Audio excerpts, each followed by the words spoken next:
어머니, 이제 그만 돌아가세요. 우리는 더 이상 어머니를 모실 수 없어요. 그래, 엄마, 우리도 이제 우리 삶을 살아야 해. 미안해.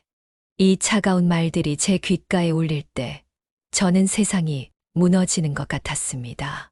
제 아들 성진이와 며느리 수연이의 입에서 나온 말이라고는 믿기지 않았죠.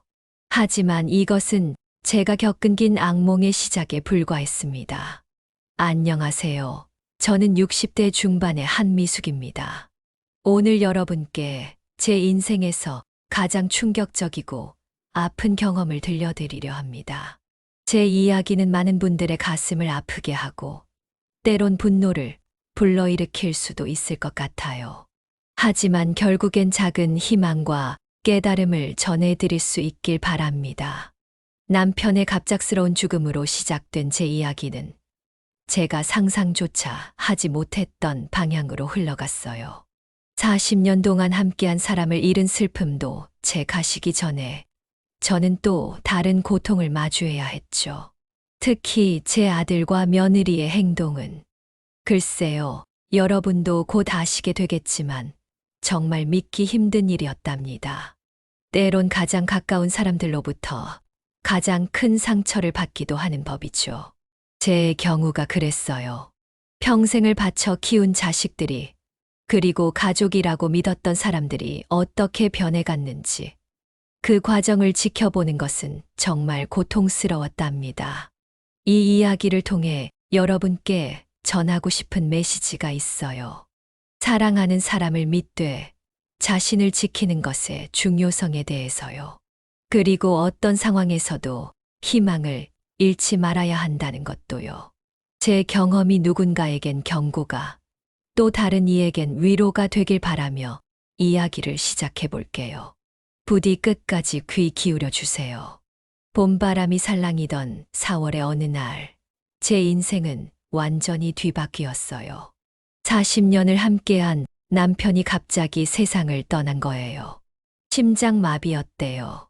그날 아침만 해도 평소와 다름없이 여보, 난 먼저 나갈게 라고 인사하고 나갔던 남편이었는데 그게 마지막 인사가 될 줄이야 누가 알았겠어요. 그날의 기억은 아직도 생생해요. 병원에서 걸려온 전화를 받았을 때 제 다리에 힘이 빠져 그 자리에 주저앉고 말았죠. 병원으로 달려갔지만 이미 남편은 차가운 모습으로 누워 있었어요. 그의 손을 잡았을 때의 그 차가움이 아직도 제 손에 남아있는 것 같아요. 여보, 이러지 말고 일어나요. 우리 아직 할 일이 많잖아요. 저도 모르게 남편의 얼굴을 어루만지며 속삭였죠. 하지만 대답은 돌아오지 않았어요.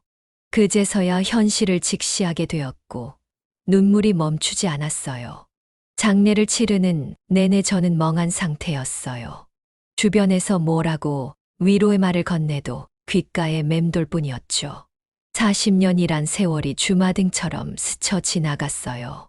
첫 만남, 결혼식, 아이를 키우며 고생했던 날들, 그리고 최근에 즐겁게 다녀온 제주도 여행까지 모든 순간이 꿈처럼 느껴졌어요. 어머니, 너무 슬퍼하지 마세요. 아버지도 원치 않으실 거예요. 성진이가 제 어깨를 감싸며 말했지만 그 말도 제 슬픔을 달래주진 못했어요. 장례식이 끝나고 집으로 돌아왔을 때 그제서야 현실감이 밀려왔어요. 텅 빈 집안을 바라보며 눈물이 멈추질 않았죠. 남편의 슬리퍼, 그의 커피잔, 책상 위에 놓인 안경. 모든 것이 그대로였지만 그는 이제 없었어요. 그 공허함은 말로 표현할 수 없을 정도로 컸습니다. 엄마, 이제 어떻게 할 거예요? 수연이가 조심스럽게 물었지만 저는 대답할 수 없었어요. 앞으로 어떻게 살아가야 할지. 그때는 정말 막막했거든요. 그때 문득 남편의 유품을 정리해야겠다는 생각이 들었어요. 아마도 그렇게라도 해야 남편이 떠났다는 걸 받아들일 수 있을 것 같았거든요. 손끝이 떨리는 걸 느끼며 서재 문을 열었습니다. 서재에 들어서자 남편의 향기가 은은하게 풍겼어요. 책상 위에는 아직 덜 익은 책이, 달력에는 남편의 글씨로 적힌 일정들이 그대로 남아 있었죠. 마치 그가 잠시 외출했다가 곧 돌아올 것만 같은 느낌이 들었어요. 서랍을 하나씩 열어보던 중 뜻밖의 것을 발견했어요. 누렇게 바랜 봉투 하나였는데 그 안에는 30억 원에 달하는 재산 명세서가 들어 있었어요. 저는 그 자리에 주저앉고 말았습니다. 어머나, 이게 무슨... 손이 덜덜 떨렸어요. 평생 알뜰하게 살았다고 생각했지만 이 정도일 줄은 몰랐거든요. 남편은 왜 이 사실을 숨겼던 걸까요? 혹시 나를 위해, 우리 가족을 위해 준비한 것일까? 복잡한 감정이 밀려왔어요. 그 순간 문득 이 재산이 앞으로의 제 삶에 어떤 영향을 미칠지 걱정되기 시작했어요. 하지만 그때만 해도 제가 겪게 될 일들을 상상조차 못했답니다. 그저 남편이 우리 가족을 위해 열심히 살았다는 사실에 감사하며 앞으로 이 재산을 어떻게 잘 관리해야 할지 고민했죠. 아버지, 정말 고마워요. 하지만 이렇게 큰 돈을 혼자 관리하려니 걱정돼요. 그날 밤 저는 오랜만에 편히 잠들 수 있었어요. 남편이 우리 가족을 위해 남겨준 선물이라고 생각하니 마음이 조금은 편안해졌거든요. 하지만 그 평온도 잠시뿐이었다는 걸 그때의 저는 전혀 알지 못했답니다. 앞으로 다가올 폭풍우를 예감이라도 한 듯 잠결에 불안한 꿈을 꾸었어요. 그 꿈에서 저는 끝없는 미로를 헤매고 있었죠. 그때는 그 꿈이 제 미래를 암시하고 있다는 걸 알지 못했답니다. 남편의 장례식 날, 아들 성진이와 며느리 수연이는 제 곁을 한시도 떠나지 않았어요. 그들의 따뜻한 보살핌이 제게는 큰 위로가 되었죠. 특히 수연이는 제 손을 꼭 잡고 이렇게 말하더라고요.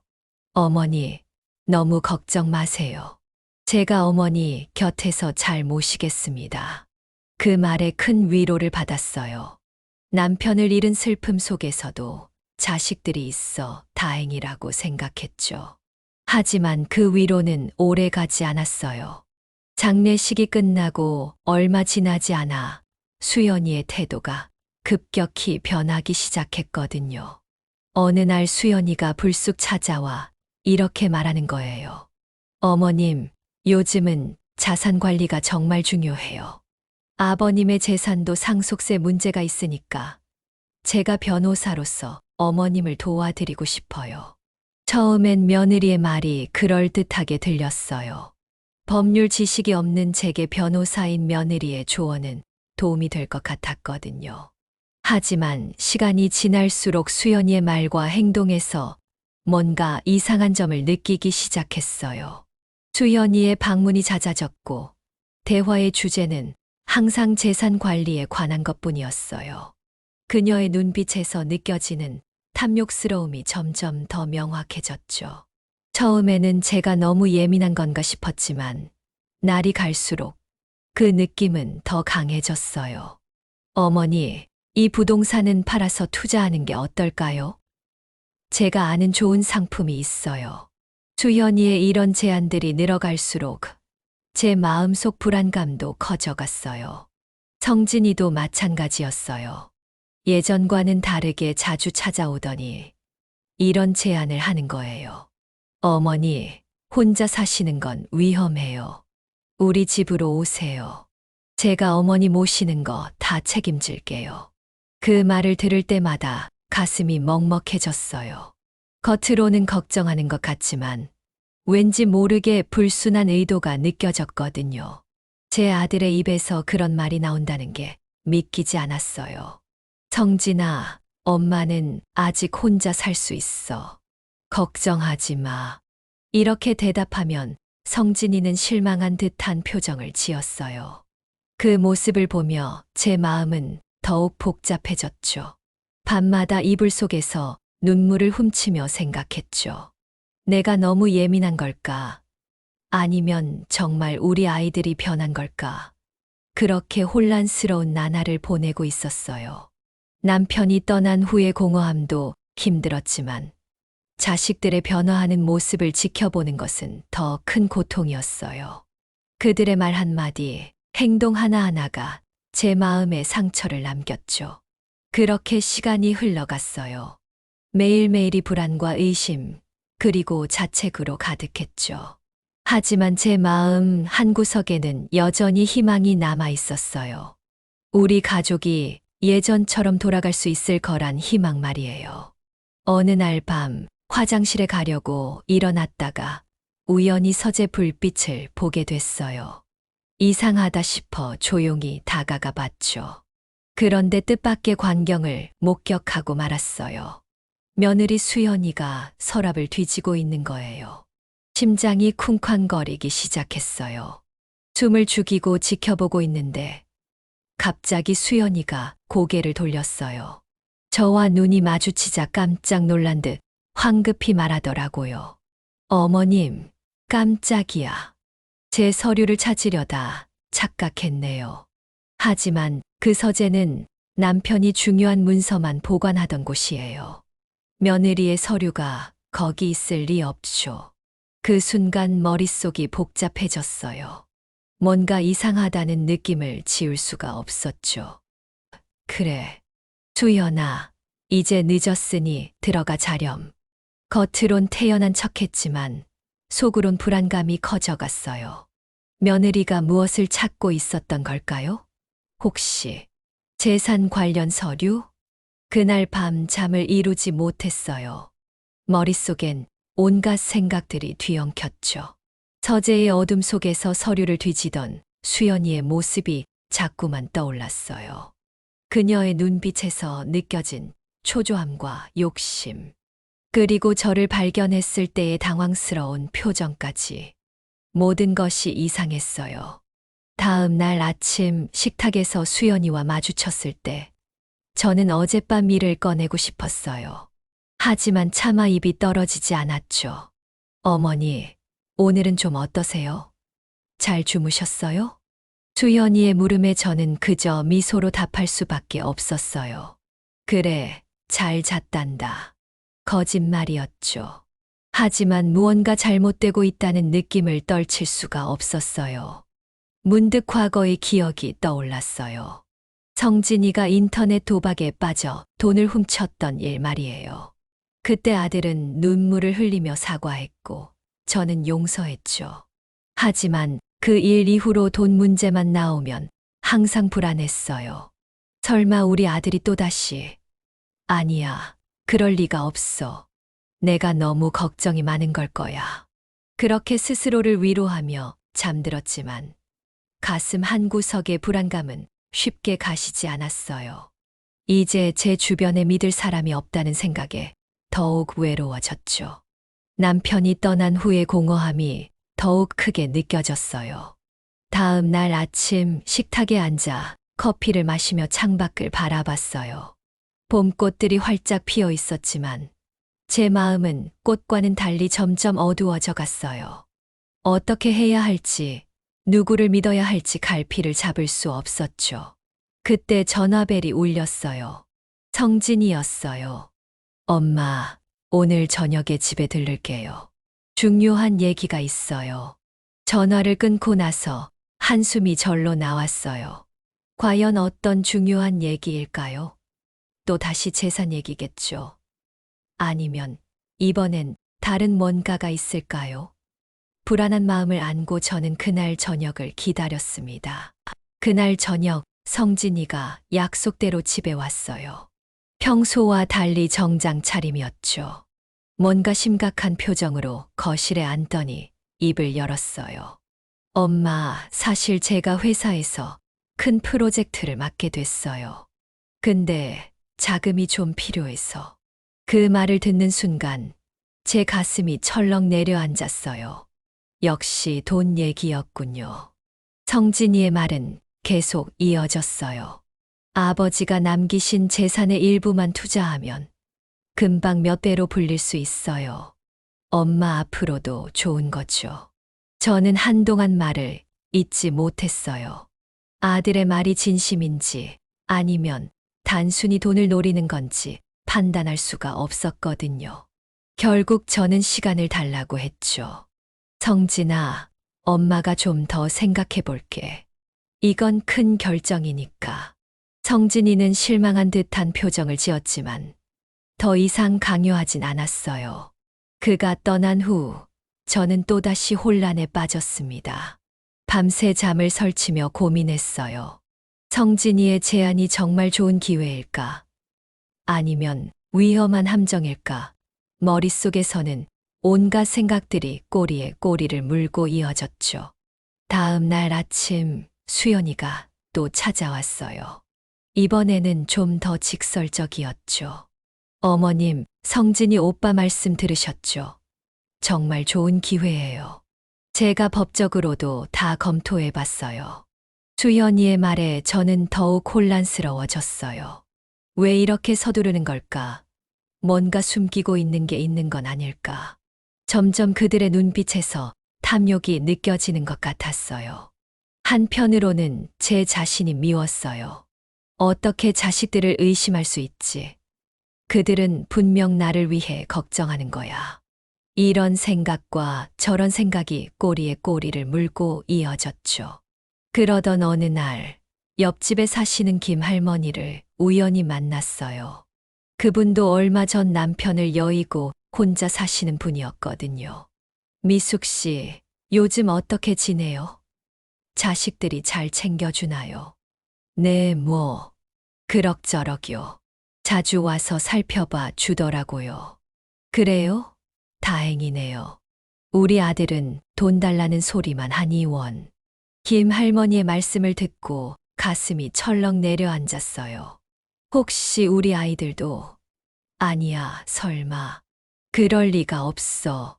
그날 밤 저는 결심했어요. 아이들을 의심하지 말자고.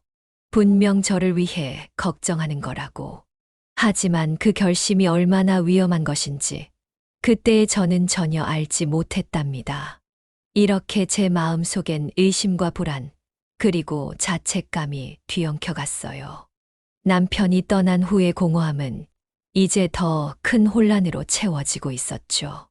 앞으로 어떤 일들이 저를 기다리고 있을지 그때의 저는 상상조차 할 수 없었답니다. 봄이 지나고 여름이 찾아왔어요.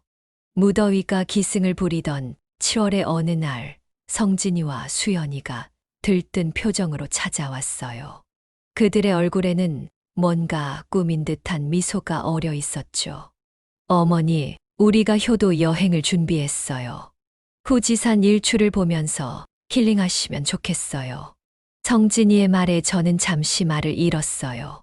처음 들었을 때는 정말 기뻤어요. 자식들이 이렇게까지 신경 써준다는 게 감사했죠. 하지만 곧 이상한 점을 발견하게 됐어요. 수연이가 말을 이어갔어요. 어머니, 여행 준비는 저희가 다 할게요. 그냥 여권이랑 통장, 그리고 아버지, 재산 서류만 챙겨오세요. 그 말을 듣는 순간 가슴 한구석이 철렁 내려앉았어요. 왜 재산 서류를 가지고 가야 하는 걸까요? 여행에 그런 게 왜 필요할까요? 불안한 마음이 스멀스멀 올라왔지만 저는 그 마음을 애써 억눌렀어요. 그래, 알았다. 고마워. 입으로는 그렇게 말했지만 마음속으론 불안감이 커져갔어요. 밤새 잠을 설치며 고민했죠. 가야 할까, 말아야 할까. 창밖으로 보이는 달빛을 바라보며 남편 생각이 났어요. 여보, 당신이라면 어떻게 하셨을까요?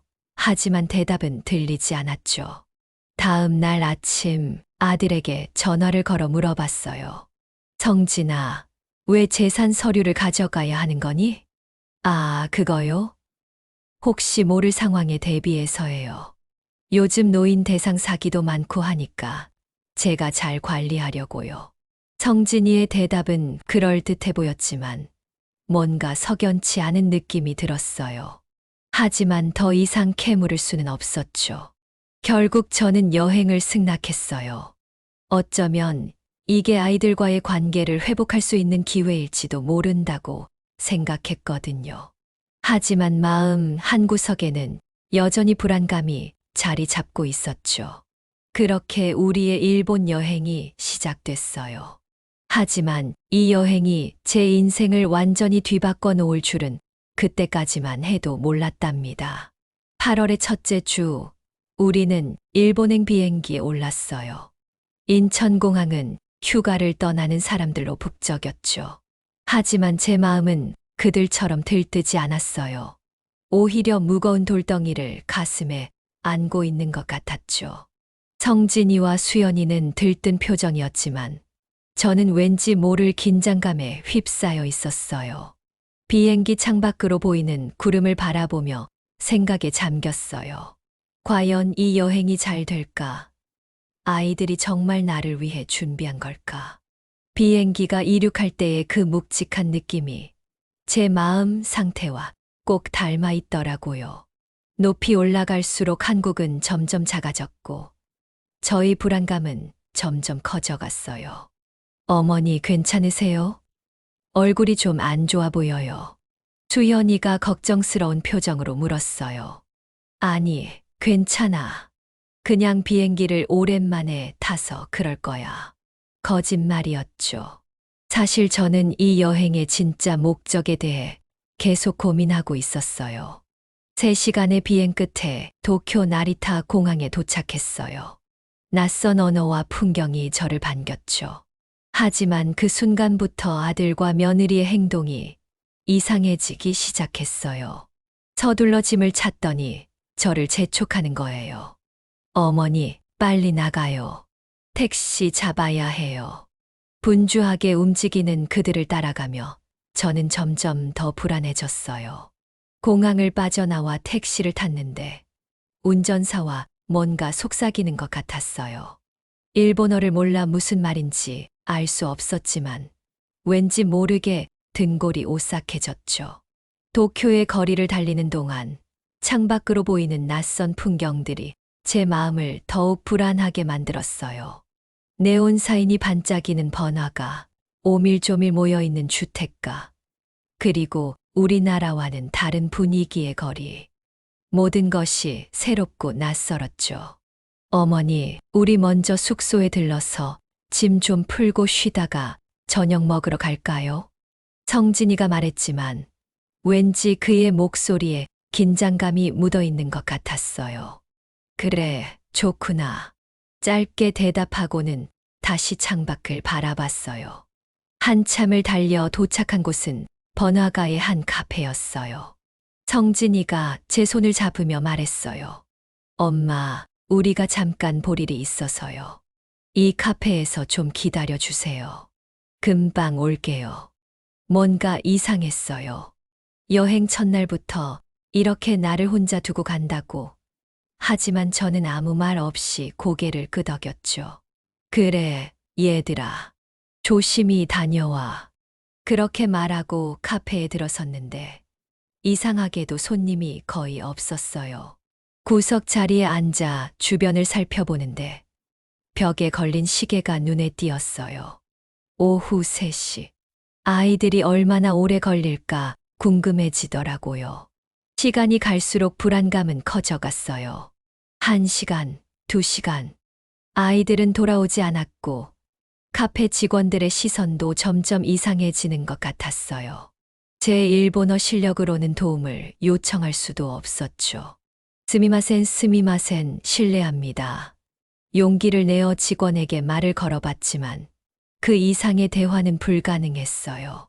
점점 해가 저물기 시작하자 공포감이 밀려왔어요.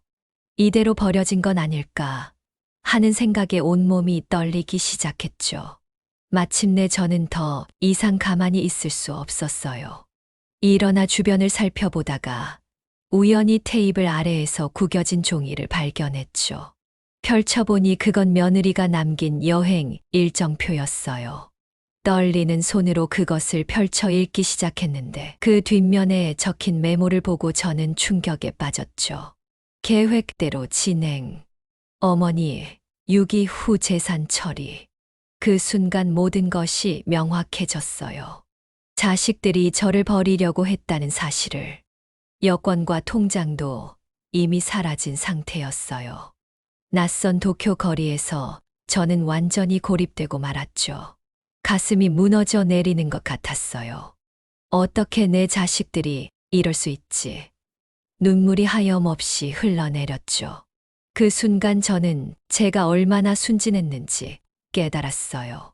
자식들에 대한 맹목적인 신뢰가 저를 이런 상황에 빠뜨린 거예요. 카페를 나와 거리로 나섰지만 어디로 가야 할지 막막했어요. 말도 통하지 않는 낯선 나라에서 저는 그저 길 잃은 노인일 뿐이었으니까요. 해가 완전히 져버린 도쿄의 밤거리는 낯설고 두려웠어요. 번화가의 네온 사인들이 반짝이며 저를 조롱하는 것만 같았죠.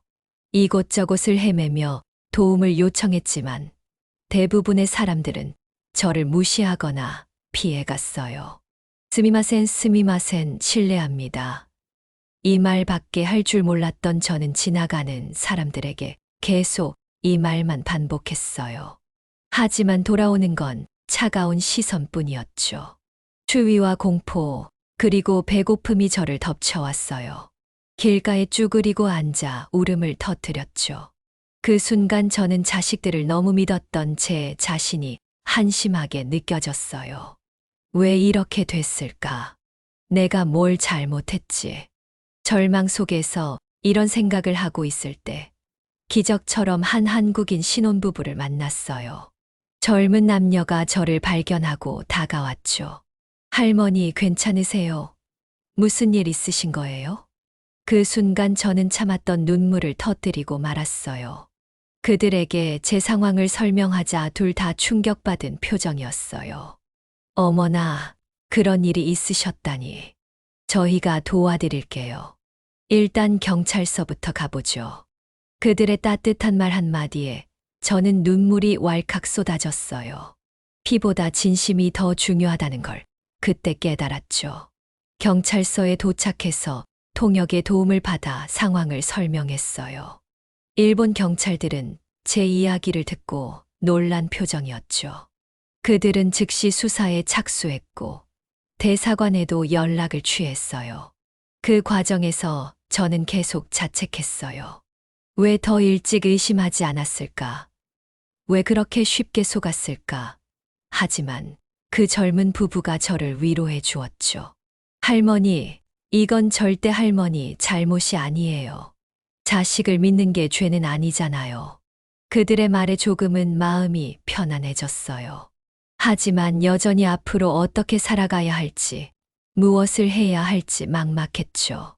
다행히 대사관의 도움으로 임시 여권을 발급받고 귀국 절차를 밟을 수 있었어요. 하지만 제 마음은 여전히 무거웠죠. 집으로 돌아간다는 안도감보다는 앞으로 어떻게 살아가야 할지에 대한 두려움이 컸어요. 비행기 표를 받아들고 공항으로 향하는 차 안에서 저는 창밖으로 스쳐 지나가는 도쿄의 풍경을 멍하니 바라봤어요. 이곳에 와서 겪은 일들이 마치 악몽 같았죠. 할머니, 한국에 도착하시면 어떻게 하실 거예요? 저를 도와준 젊은 부부가 물었어요. 저는 잠시 생각에 잠겼다가 대답했죠. 아직 잘 모르겠어요. 하지만 이제는 더 이상 피해자로 살고 싶지 않아요. 제 권리를 찾고 제 삶을 되찾아야겠어요. 그들은 제 손을 꼭 잡아주었어요. 그 따뜻함이 제게 작은 위로가 되었죠.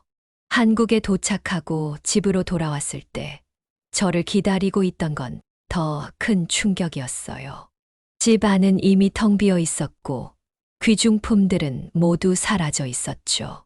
그리고 테이블 위에는 한 장의 쪽지가 놓여 있었어요. 떨리는 손으로 그 쪽지를 펼쳐 읽었는데 그 내용은 저를 더욱 절망에 빠뜨렸어요. 어머니, 죄송합니다. 하지만 이건 우리 모두를 위한 선택이에요. 이제 연락하지 마세요. 그 순간 저는 모든 것을 잃은 것 같았어요. 가족, 집, 재산, 그리고 믿음까지. 바닥에 주저앉아 한동안 울음을 멈추지 못했죠. 하지만 눈물을 그치고 정신을 차리고 보니 이대로 무너질 순 없다는 생각이 들었어요. 옆집에 사시는 퇴직 판사 김기석 씨가 제 상황을 듣고 찾아오셨죠. 한미숙 씨, 들어보니 정말 큰일을 당하셨더군요. 이대로 넘어가선 안 됩니다. 법적 조치를 취해야 해요. 처음엔 망설였어요. 아무리 그래도 내 자식인데. 하지만 김 판사님의 말씀이 맞았어요. 더 큰 피해를 막으려면 지금 행동해야 합니다. 한미숙 씨의 용기가 필요해요. 그 말을 듣고 저는 결심했어요. 더 이상 피해자로 머물지 않겠다고. 제 권리를 되찾고 정의를 바로 세우겠다고 말이에요. 경찰에 신고를 하고 수사가 시작됐어요. 처음엔 진전이 더뎠지만 점차 증거들이 모이기 시작했죠. 공항 CCTV, 은행 거래 내역, 그리고 결정적으로 아들과 며느리의 카카오톡 대화 내용이 확보됐어요. 그 내용을 보고 저는 충격에 빠졌어요. 아들 성진이의 메시지였죠.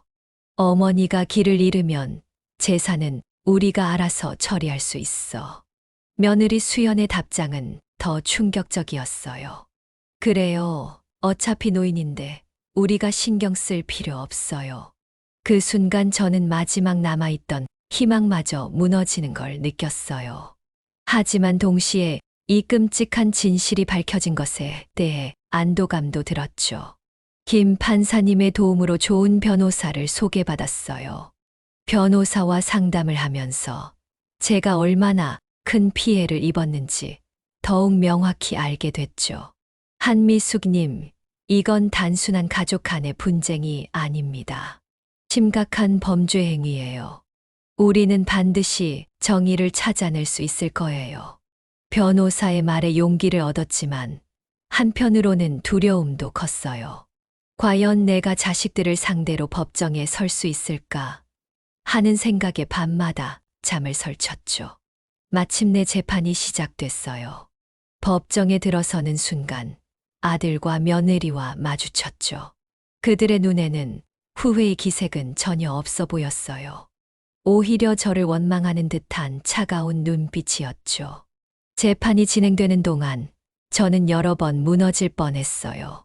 자식들의 배신, 그들의 냉정한 태도, 그리고 제가 겪은 고통을 다시 한 번 마주해야 했으니까요. 하지만 그때마다 저를 도와준 사람들의 얼굴이 떠올랐어요. 일본에서 만난 젊은 부부, 김 판사님, 그리고 제 변호사.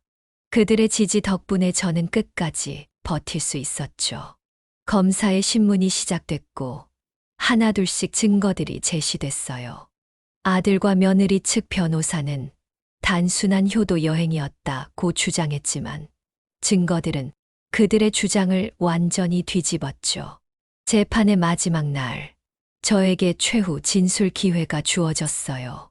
떨리는 마음으로 일어나 법정을 둘러보았죠. 존경하는 재판장님, 그리고 배심원 여러분. 저는 오늘 이 자리에 서기까지 많은 고민을 했습니다. 내 자식들을 고발한다는 게 얼마나 가슴 아픈 일인지. 하지만 저는 결심했습니다. 이건 단순히 개인의 문제가 아니라 우리 사회의 문제라고 생각합니다. 노인을 존중하지 않고 돈만 밝히는 이런 행태가 용납되어선 안 됩니다. 제발 공정한 판결을 내려주세요. 말을 마치고 자리에 앉으며 저는 아들과 며느리를 바라봤어요. 그들의 표정에서 처음으로 동요의 기색이 보였죠. 드디어 판결의 순간이 왔어요. 재판장이 입을 열었죠. 피고인 최성진, 이수연에게 각각 징역 5년을 선고합니다. 또한 피해자에 대한 재산 반환 및 손해배상을 명령합니다. 그 순간 법정 안은 술렁거렸어요. 저는 눈물을 참으며 하늘을 올려다봤죠. 여보, 들었나요? 우리가 이겼어요. 판결이 내려지는 순간 제 마음은 복잡했어요. 한편으론 정의가 실현됐다는 안도감이 들면서도 다른 한편으론 자식들을 법정에 세웠다는 죄책감이 들었죠. 하지만 이젠 돌이킬 수 없다는 걸 알았어요. 재판이 끝나고 집으로 돌아오는 길, 저는 깊은 생각에 잠겼어요. 이제 제 인생의 새로운 장이 시작된다는 걸 느꼈죠. 하지만 어떻게 살아가야 할지, 무엇을 해야 할지 막막했어요. 그러던 어느 날, TV에서 독거노인들의 어려운 실태를 다룬 다큐멘터리를 보게 됐어요. 그걸 보며 문득 생각이 들더라고요. 나처럼 힘든 일을 겪은 노인들이 얼마나 많을까? 그들에게 도움의 손길을 내밀 수 있는 사람은 누구일까? 그 순간 제가 해야 할 일이 무엇인지 깨달았어요. 남은 재산의 절반을 기부하고 그 돈으로 독거노인과 상처받은 노인들을 위한 실버케어 센터를 설립하기로 한 거죠. 우리 같은 노인들이 서로 의지하고 살 수 있는 곳이 필요해요. 센터를 열고 얼마 지나지 않아 비슷한 아픔을 겪은 분들이 하나둘 모이기 시작했어요. 그곳에서 저는 새로운 가족의 의미를 찾아가고 있어요. 함께 웃고 울고 서로를 위로하며 살아가고 있죠. 미숙 씨, 당신 덕분에 우리가 다시 웃을 수 있게 됐어요. 이런 말을 들을 때마다 가슴이 뭉클해져요. 제가 겪은 아픔이 헛되지 않았다는 생각이 들거든요. 물론 아들과 며느리와의 관계가 완전히 끝난 건 아니에요. 가끔 교도소에 면회를 가곤 해요. 그들이 진심으로 반성하고 변화하기를 바라는 마음으로요. 이 경험을 통해 저는 중요한 교훈을 얻었어요.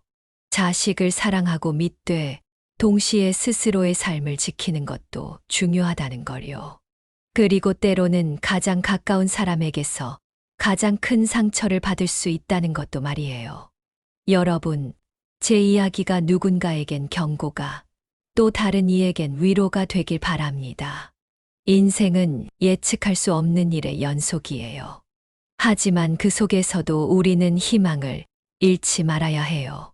저처럼 힘든 일을 겪더라도 언제나 새로운 시작이 있다는 걸 기억하세요.